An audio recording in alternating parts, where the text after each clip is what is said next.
enough for numbers, no comments.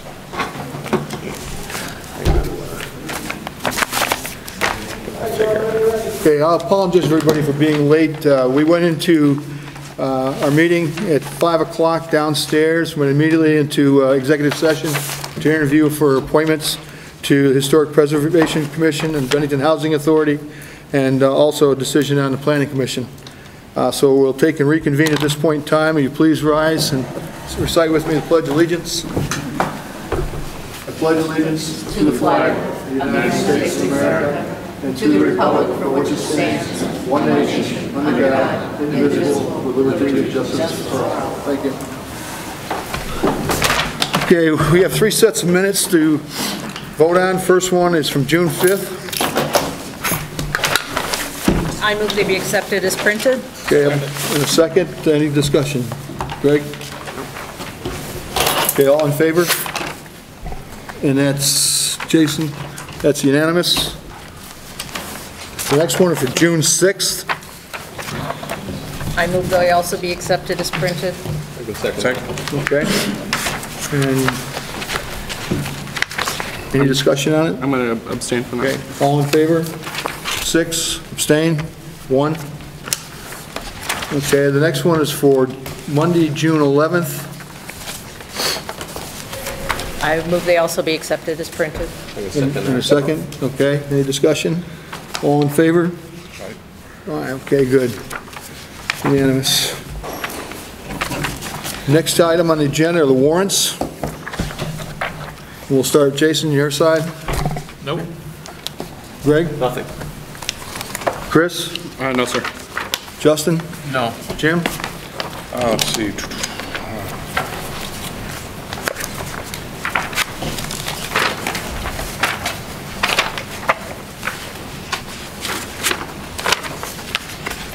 Now, folks, this is the first time Dan Monks is going to answer a question, so somebody must have something on the warrant.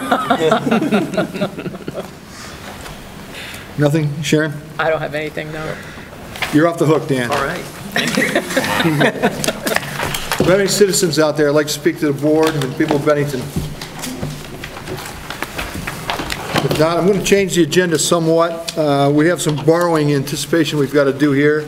I want to get that out of the way before we go to the rest of it, because we've got folks standing by to do this. So the first one is the tax anticipation for fiscal year 2013. Do you want to come up here, Joni? Probably not, but she will.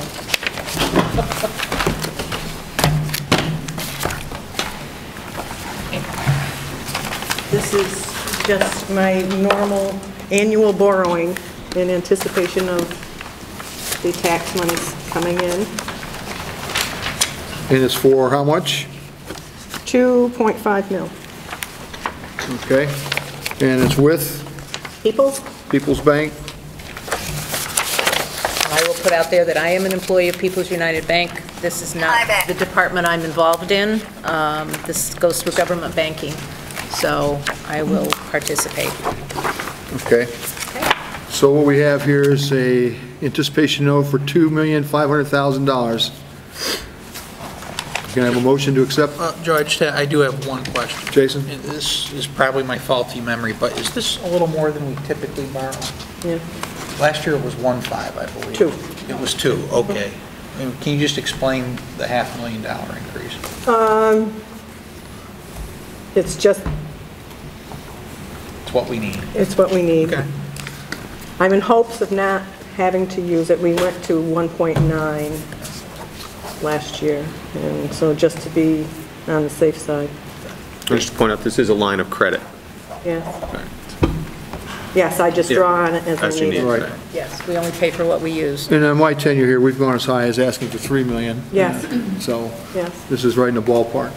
Any other discussion on the one for tax anticipation? Okay, can I have a I'll motion? waive the reading of the resolution and the non-arbitrage. Okay. And ask for the signatures. So all in favor? And that is unanimous? Okay, if you want to pass it Right here, around? just so you Yeah, folks yeah. know, there's 3 documents for you to sign: a note, resolution, and the non-arbitrage agreement, so I'll just pass that around. Okay. And the next one is Recreation Center line of credit. And Danny, you need to explain this one a little bit. Sure. The total amount is $610,000. You'll recall that the original amount approved for borrowing was $680,000, but the project did come in under budget. This, you also recall that we initially took out a $50,000 line of credit to begin the design work. That will be rolled into this note. So the total amount is $610,000, and it's the same as the other documents. There's a note, a resolution, and a non-arbitrage. Okay, does everybody understand that? They're rolling in that 50,000? Yes. Okay, have a motion to accept? Second? All in favor? And that's unanimous. Okay, the next one is the highway truck. Yes, this was a budgeted expense. It is a 7-year note, and it's the same format as the other documents, with one additional document as well as certificate of registration. So the total amount to be borrowed is $157,386. Okay, so, We don't sign the certificate of registration. No, sorry, that's correct. so that's for the highway truck. The treasurer does that. All right, can I have a motion to accept? We have a motion, have a second. All in favor? And that's a budgeted highway truck? Yes. Okay. And the last one is a water department truck, The last one is a similar truck, $152,321. also budgeted? Also budgeted for same documentation. Okay, a motion to accept? So moved. And a second, all in favor? And that's unanimous. Okay, thank you. Thank you. Now, Tim, you have to sign, where's Tim Corcoran? You have to sign these also, right?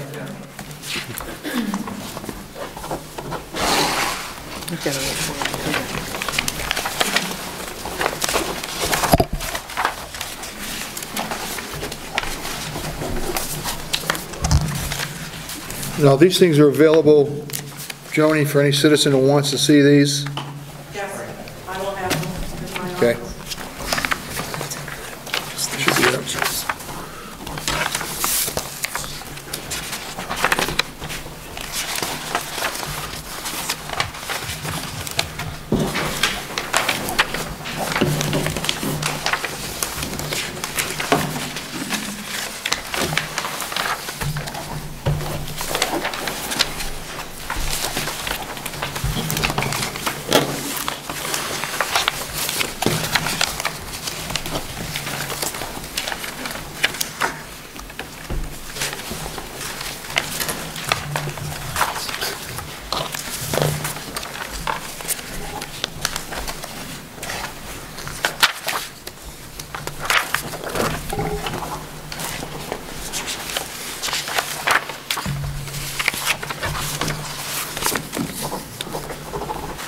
Okay. We're at point now. Are there any citizens out there? I've already asked that. I'm sorry, we skipped by there. There was none. Vermont Agency of Transportation, Route 9 Bridge Preferred Alternative. Who's going to speak to that? Hi, you might come up and introduce yourself, please?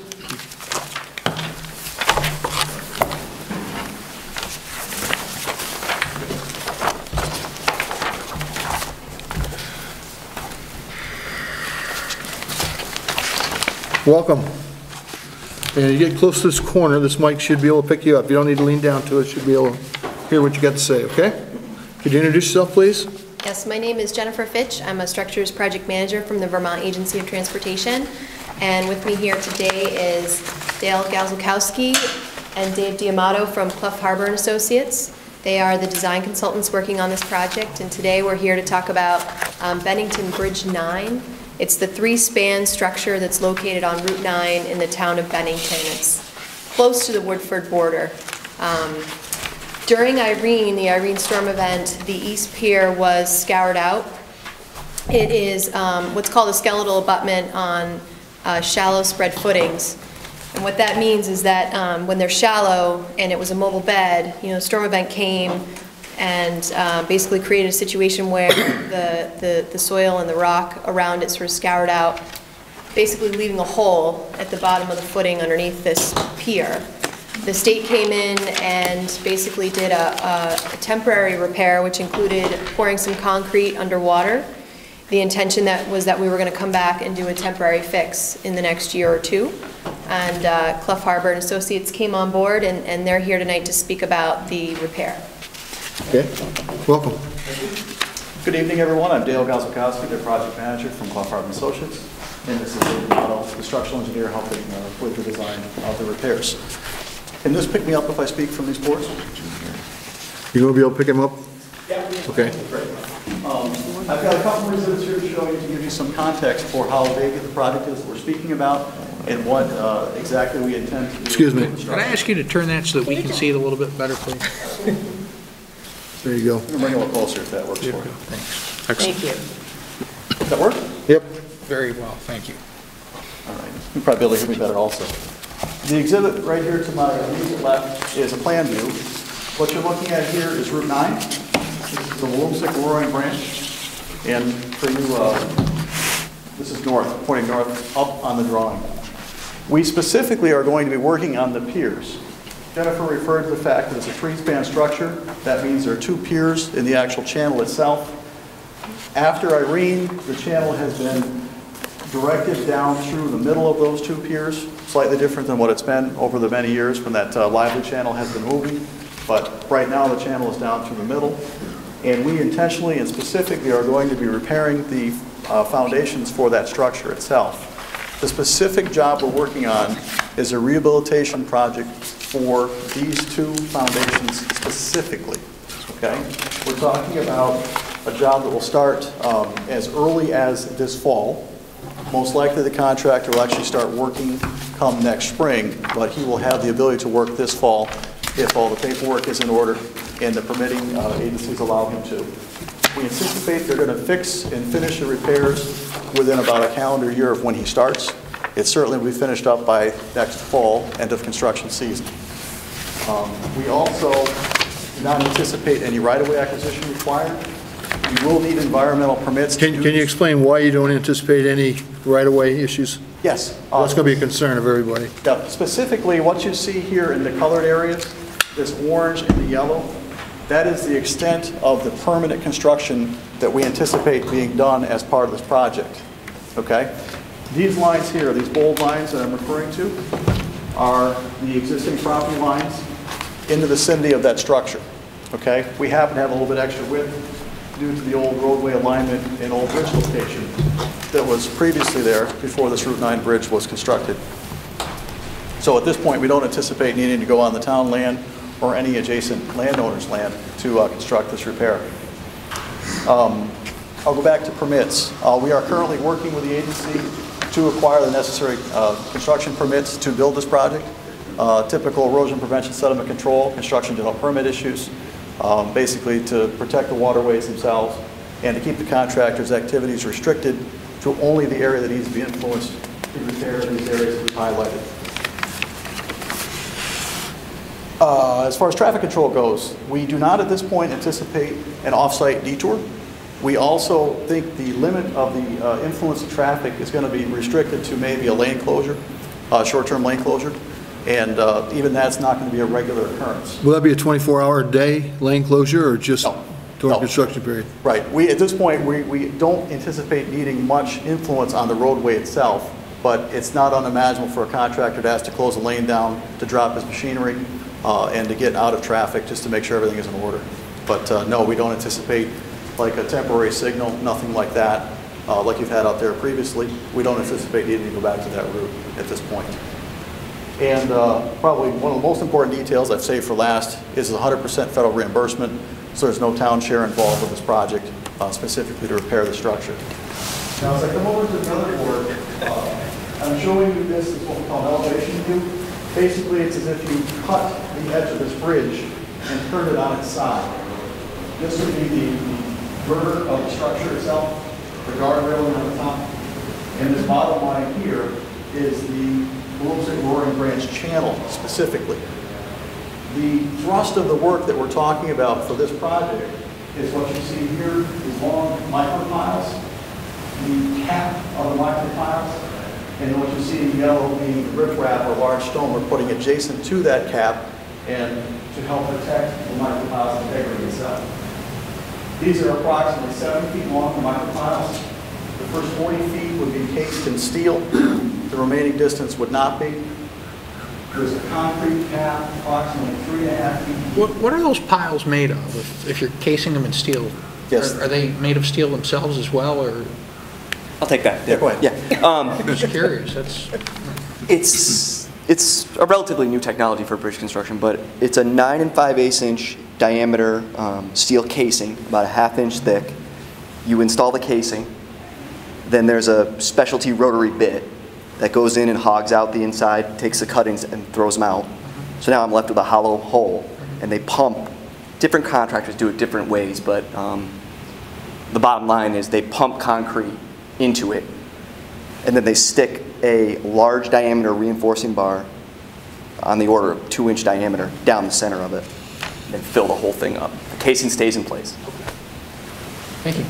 Interesting. Okay. And then just, I have one more question. The top of those piles, that's the edge of the river?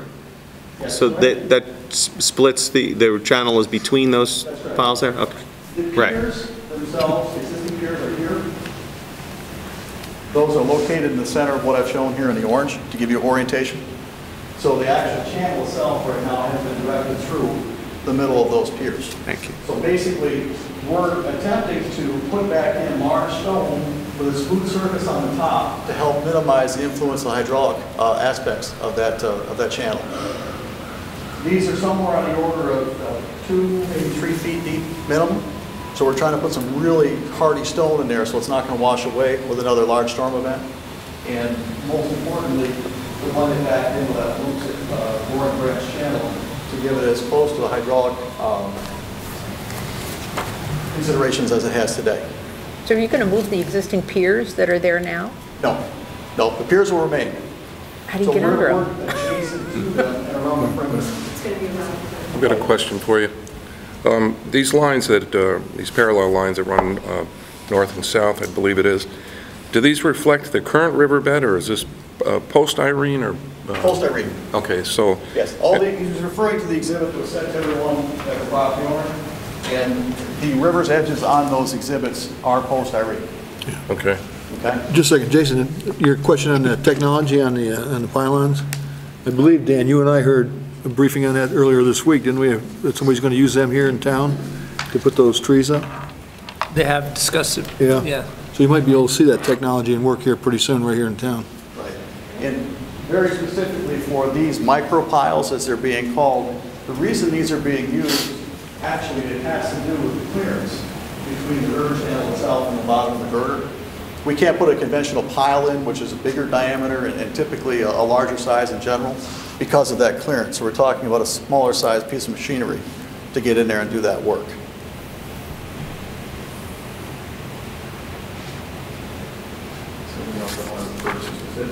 Actually, with that said, I will open up to further questions. Certainly feel free to ask anything that comes to mind.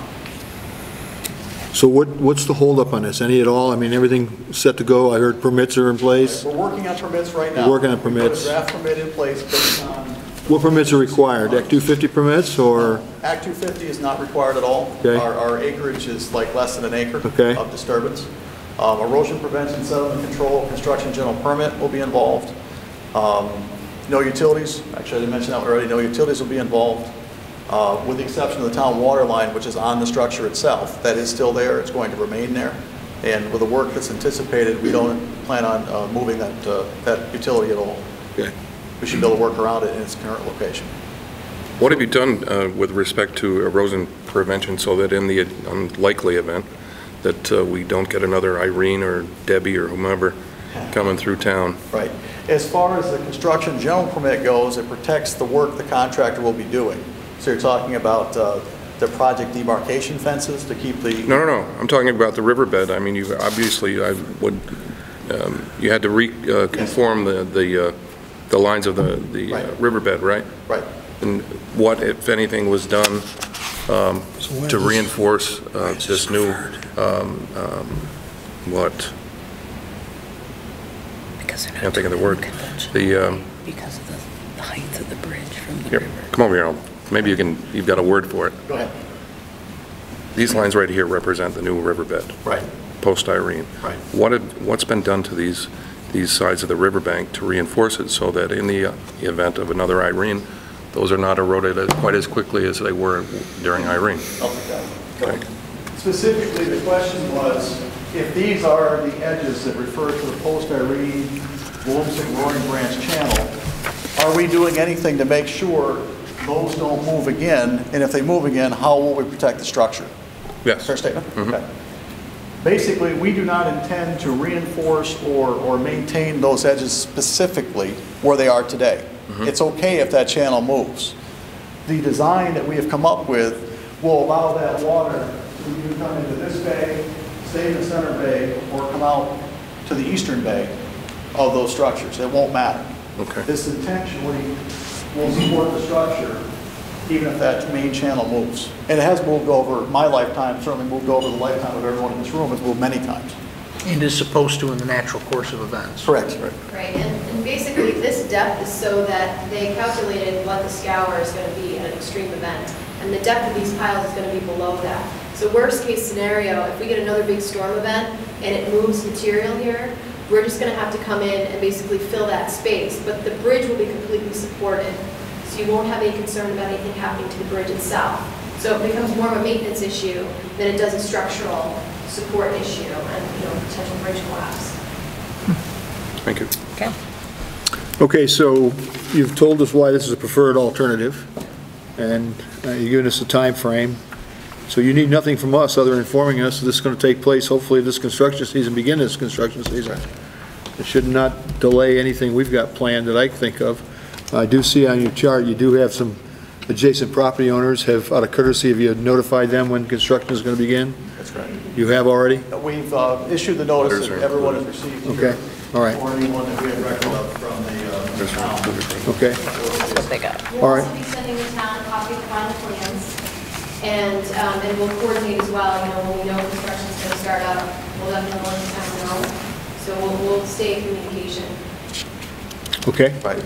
And as you noted in those exhibits that were sent to all the adjacent property owners in town, the earliest we can start is October, and it has to do with federal reimbursement for the project. We're going to advertise it most likely in September. The award's going to happen late September, early October.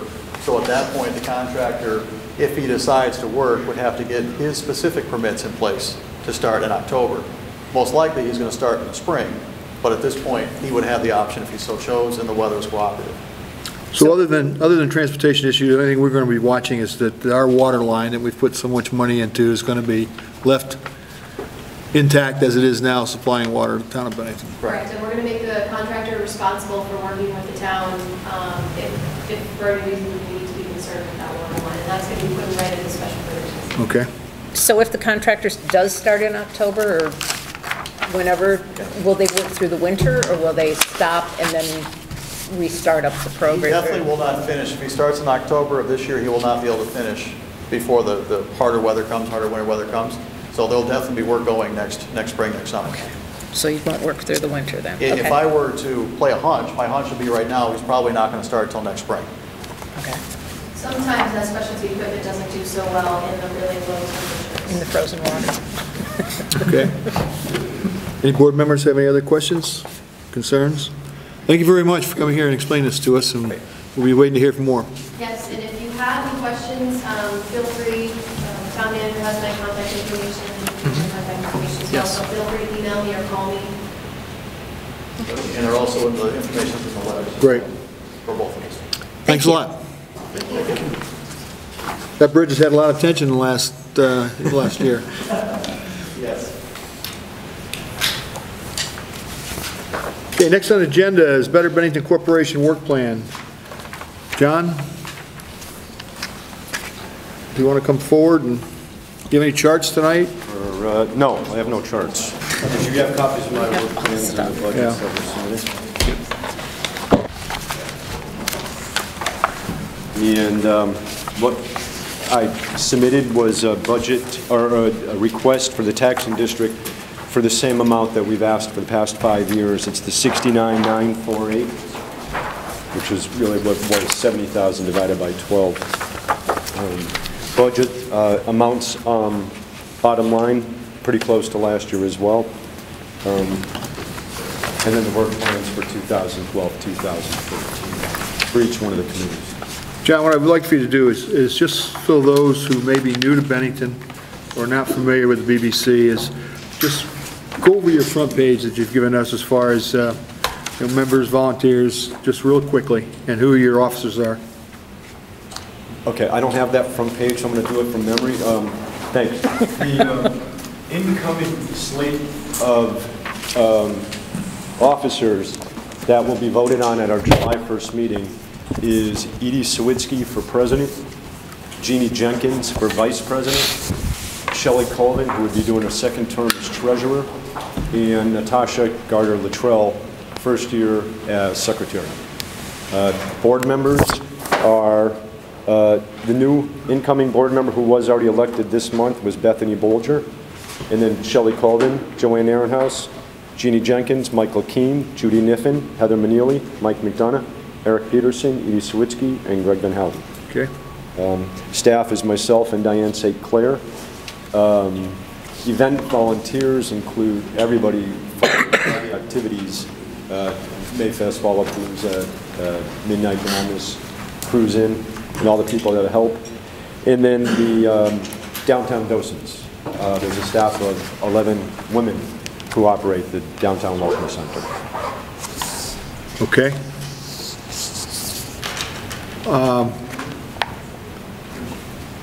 Were there any grants we could have gone for that we didn't go for? We, perhaps, nothing for the projects we were working on. We do currently have a grant application, and now that we'll find out for July will be answered on that. But I did not put that into our budget, as that'll be a dedicated account to be used for the food co-op, if it comes up. Okay. Board members, you have questions? I don't. John, for those of us uninitiated to this side of the table, what's important for me to know here? Well, if you're looking at the budget, it does, if you can interpret it, it doesn't have the dates, but it interprets all of the events and activities that were taking place and projects that we're working on. Everything obviously is laid out in there. Probably not in the best format for you, but if you look at the work plans, that breaks it down a little bit better about what each group is working on. Anything that pertains to you, would be great to hear about it now. If you want some input on it. As you can see, it's broken down. It's a 12-month work plan, so a lot of it we're not going to start working on for another 8 or 9 months. But, most of the stuff that's in the July work plan is stuff that we've already started. We're working on for that. Just next month. So, John, what was the amount you're asking for again? 69,948, I believe, is what it comes to. 69,948.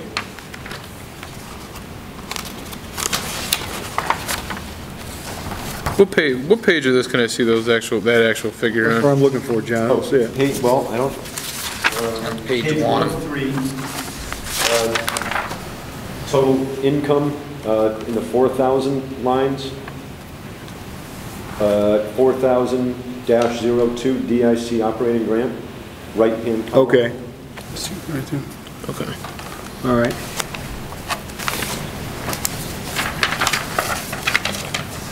So, if I've done the math right, we're talking about a little over a half a penny per 100 for the merchants that are downtown. Is that what we're asking for? Yeah, I'm not sure what the percentage is. John Antonioni recalculates that. I think, especially this year, we took on, we recalculated redrew the district, so there'll be a wider distribution of the same amount. So it should come down. I don't know if John's actually done all the calculation yet. It'll be roughly the same as last year, which is 0.1884, 18 cents per 100. 18 cents per 100, okay. And it should go down. As you recall, we did slightly expand the district, so that will expand the amount of property that will be within it. So the tax rate should stay the same or smaller. And Dan, where do you see that? I see that in an email that I got from Melissa. All right, so, but that's what we're voting on tonight? What you would be voting on tonight is the total amount, this is $69,948, and then we would Okay. set the tax rate based on that. We Okay. don't know until, So we're not setting the tax rate then, we'll do that when we, right, it'll be set on based on the amount that the total amount that you declare as appropriate, which is, request is for $69,948. okay? When I look at this page one here and it says July 11 through June 12, is that just a typo going forward, or am I looking at last year's budget in comparison to what you're asking for this year? Oh, no, it should say July 12th or June 2013. That's the 12-13 budget. It starts the first of next month, finished June. It's the same budget year as the towns. Yeah, that's why we line ours up there. So in comparison to what was last year's budget requested amount? Do you know that? Same amount for the past 5 years. Same amount, okay, so, all right, so we're not looking at any, well, like you say, Dan, so it should actually go down because of the expansion of that. It should actually go down. If you recall, the way that we set that tax rate is we only tax the commercial property, so if a property is exclusively residential, it does not have a tax associated with it. And then if there's a property that has some commercial, some residential, then John Antioni, our chief assessor, has to make a judgment about what percentage is commercial. Okay. And so you can't say exactly what it is until Right. John does that calculation, but it should go down given the expansion, the slight expansion of the district. Other questions?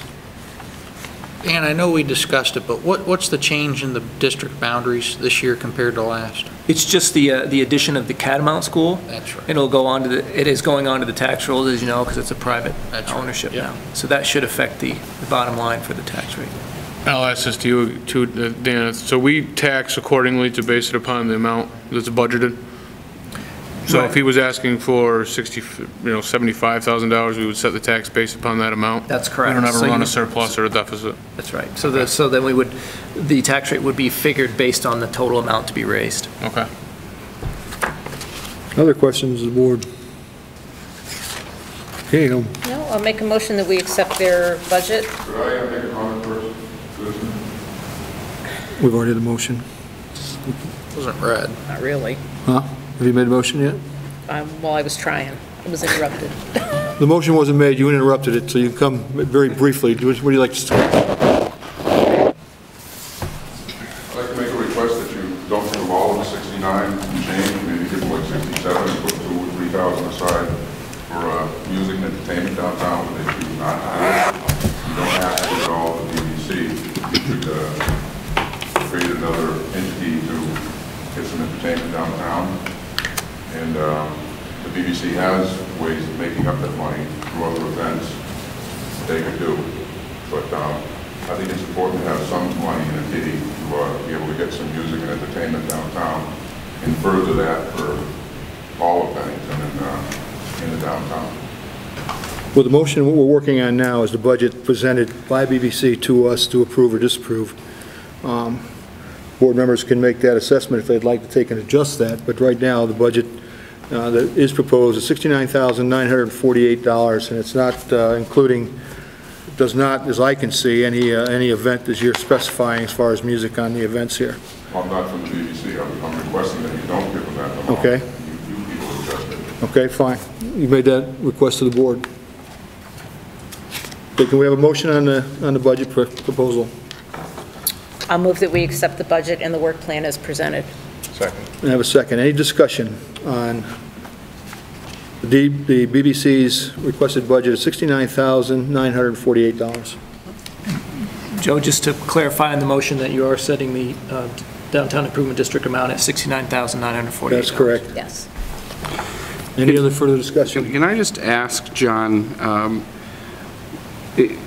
about the music and why the BBC has opted out of doing that? Sure. Because you used to facilitate things like We've that. covered this a few times, Yeah, actually, John. Actually, quite a few times, but I would gladly do it What's again. one more time? Look, in the budget, you'll see we did not opt out of it. We have quite a bit of entertainment throughout the summer. We'll have it, what we did is we took it just from random weekend nights and put the money toward events to make a difference downtown when the businesses are open. That is our mission. Above everything else is for the merchants downtown, as well as a great place for our residents to enjoy downtown. You'll see the car show cruising. We put in about $700, which is a new event that we use to get the car show back to Bennington when it was in town. Midnight Madness, we're bringing entertainment down, live entertainment that we're paying for then. So there's still expenses for live entertainment. It's just not the 6 weeks between Midnight Madness and Battle Day weekend. It's during events, Fallapalooza, so we have money we can pay local bands. Okay. I think that was appropriate to have reiterated, so. Well, thanks for bringing it up, because a lot of people do ask us that constantly. Right. So it's not when we ended the program, we've changed it. Sponsorship went down years ago. That is the largest, or one of the largest expenses, and with the least amount of returns. There were Fridays or Saturday nights that we had bands that, for the amount of money I spent on the entertainment and the tent and the electricity and the porta potty, I could have handed each person there $100 and asked them to spend it in the stores and have accomplished more. So it was a couple of years of watching that happen. So we just altered it to use it when it would be a lot more effective. But under the program of Summer of the Intent, you actually did try to move it different hours, different days to facilitate your mission, and that still wasn't successful. No, not for the amount of expense. It's very expensive and a lot of work because we don't own properties, so we were working with the property landlord, purchasing and maintaining the tent and the porta potties and the electricity, in marketing, and paying bands an embarrassingly low amount.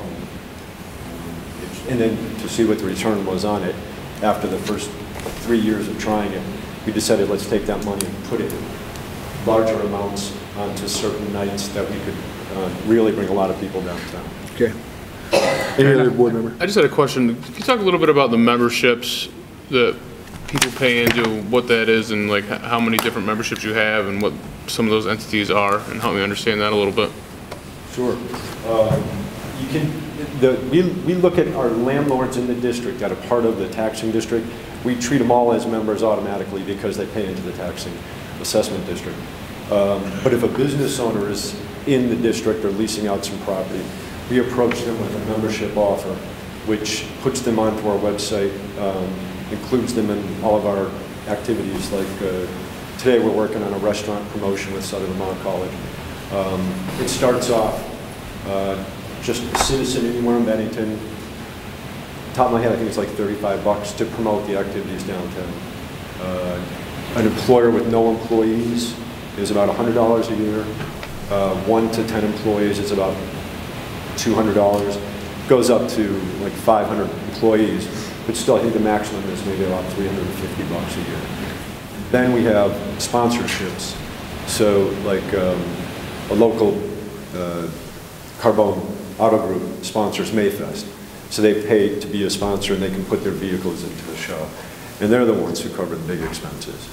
And then we include them in logos and links on our webpage. So you have sponsorships and memberships that actually come from other businesses outside of the downtown district? Oh, absolutely. Yeah, quite a few actually.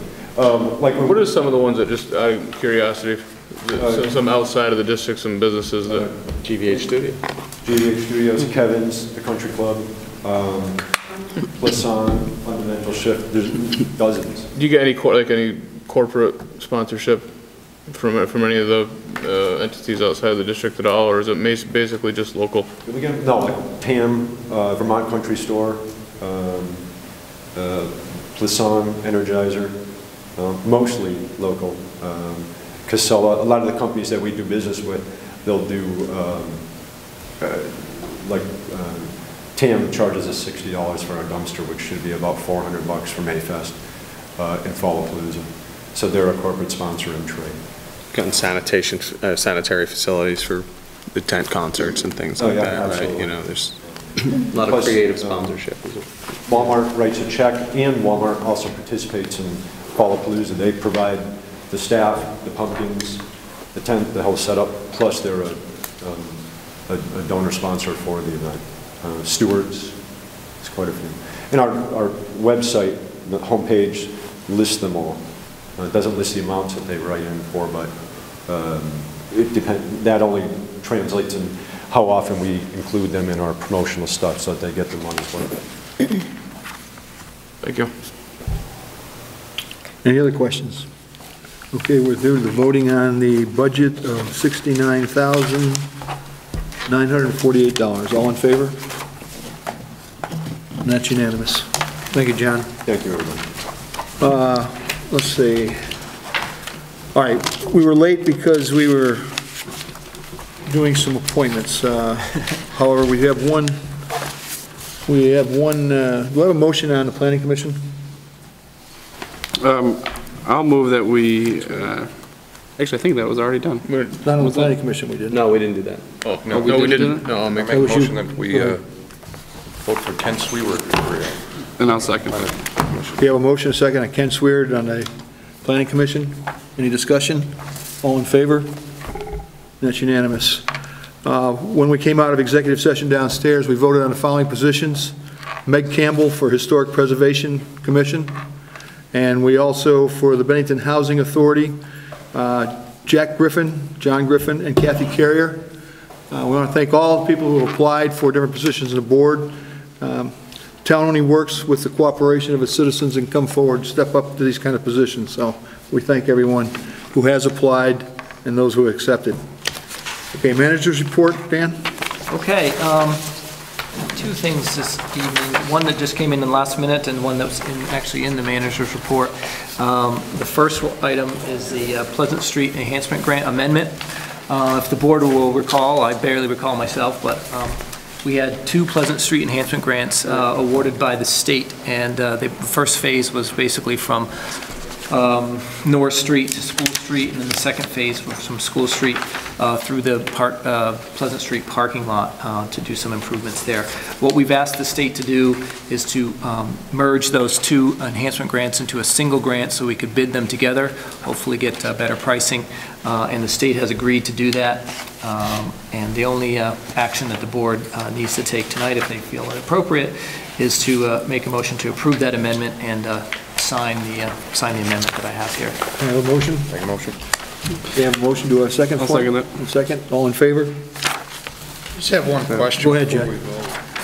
Jason, go ahead. Does this affect the eligibility for any other grants? No, this is money that is already allocated. It's simply a merging of 2, so we don't have to do 2 small projects.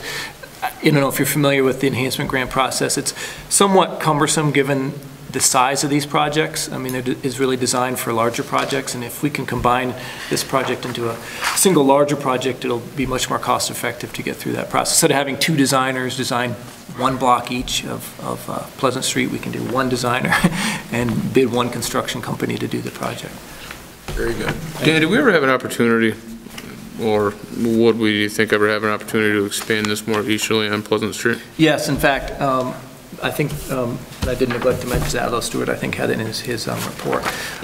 We have done some work already that was contemplated under these 2 grants, so we do have the possibility, and we're going to look at it with R.J. Jolly, our highway superintendent, to perhaps extend this somewhat down Pleasant Street, and the state said that's not an issue as far as amending the scope of work. It's an administrative process through the state, and we'll certainly make sure to alert the select board if we decide to expand that scope somewhat. Would that just be road and sidewalk construction, or could you go with the lighting as well? It would be sidewalk, definitely, and if money allows, certainly we would improve other amenities as well. Yes. It just seems like it could clean up that area significantly if we were able to push that down in that way. Well, and absolutely, the idea is to kind of do like we're doing hopefully on Union Street this year, is to use a good portion of grant funds to do the work and then extend with our funds to finish the project throughout the street. Thanks. Good. Okay, all in favor? That's unanimous. Okay. The other item that I had that was not in the manager's report is, some of you will recall, if you've been on the board more than 5 years, is every 5 years, LeBlanc's Junkyard requests a certificate of approval for their salvage yard. They have to do that every 5 years for the state of Vermont in order to continue to operate. Doris LeBlanc did drop in late last week and asked if the select board would approve their location, again, for another 5-year cycle. I have looked at the permits for the salvage yard. They are in full compliance, and there's no reason from a land use perspective that the board would not approve this, but certainly it's within your discretion. And they are our choice when we use to have to impound vehicles, is that correct? And you say they are in total compliance? Okay. Motion to accept. So moved. Second? Second. Any discussion? All in favor? That's unanimous. Anything else, Dan? The only other item I have, and Joni asked me to specifically to make sure I did this, so I don't want to get in trouble with the treasurer. She mentioned that the water and sewer bills are due Wednesday, June 27th, 2012. So just a reminder for everybody. Great. Pretty sure I paid that. Okay, we'll start, Chris? No, sir. Justin? No, Joe, nothing. Jimmy? I'm good. Jason? No. Greg? Sharon? Nope. I will just remind everybody, the 4th of July is coming up shortly. We will not see you again here televised until after the 4th. We do have the fireworks planned for Willow Park, weather providing. Also remind you that on the 6th of July, there'll be music in front of the town office, starting at 6 o'clock or 8 o'clock? 6 to 8, okay? So we hope to see folks down there enjoying that. I'll remind everyone, though, this is a season where you have to watch young kids and around water, bodies of water. School is out. School is out. Watch the children crossing streets. I would tell parents, please watch. I'm seeing young people down on the Roaring Branch. I'm assuming on these hot days they're going in there taking a cool dip, but it can be pretty dangerous down there. I ask parents to make sure they're supervised. I don't believe there's any no swimming signs or anything there, but Jason? Speaking of the Roaring Branch and the fact that we have Dan's expertise here about river management, one comment I'd like to make is when we went through what we had to go through, this has nothing to do with public safety for children, so it's a complete, which is an important subject, no doubt. However, when we went through Irene last year, and I've made the comment before that, in the context of I can remember as a small boy, it was a clean river like it appears now, and then over the ensuing 35 to 40 years, it turned into a small growth forest, was not managed locally or by the state of Vermont. We've had the state of Vermont down here. We've got a lot of people who are hydrologists, and I get the sense they spend a lot of time in a desk and have great degrees, but there was no on-the-ground river management.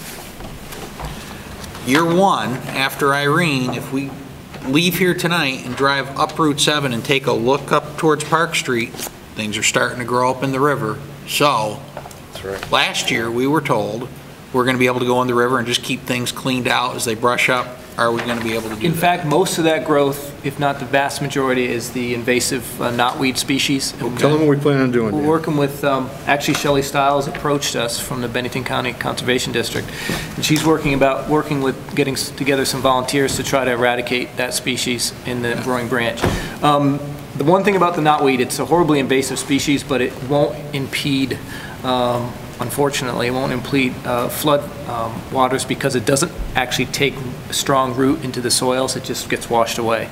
What we really need to watch out for is the tree growth and that sort of thing, and we are going to watch out for that. You know, is it about 3 weeks ago, it used to be a blank white canvas, and then it was as though an artist threw a couple specks of green at it, and I thought, well, this is how it started 35 years ago. Absolutely, and the tree growth is definitely something we want to watch out for, and we are working, I've discussed it with RJ, every other year or so, try to knock that down and keep it from getting to any height that would be a problem. We're also working with the state to develop triggers for when there is, as you can see, that river keeps changing and there's sediment continually deposited there. We want to develop agreed upon triggers when we can go in there and pull the sediment out of there in order to manage that river more actively.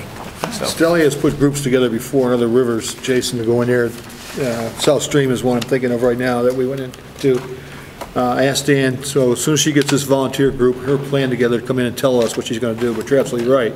I mean, some of that's going up 3 or 4 feet in the last couple of days. I mean, it's going up high. If you look at it, you can't help but see it. Right. Remarkably fast-growing. Fast-growing stuff, and even though it is evasive, even though it doesn't apparently affect the flood flow, it can, I think, if it gets in there and and a dead tree trunk comes across and forms a dam across it, we're right back to the same problem we had before.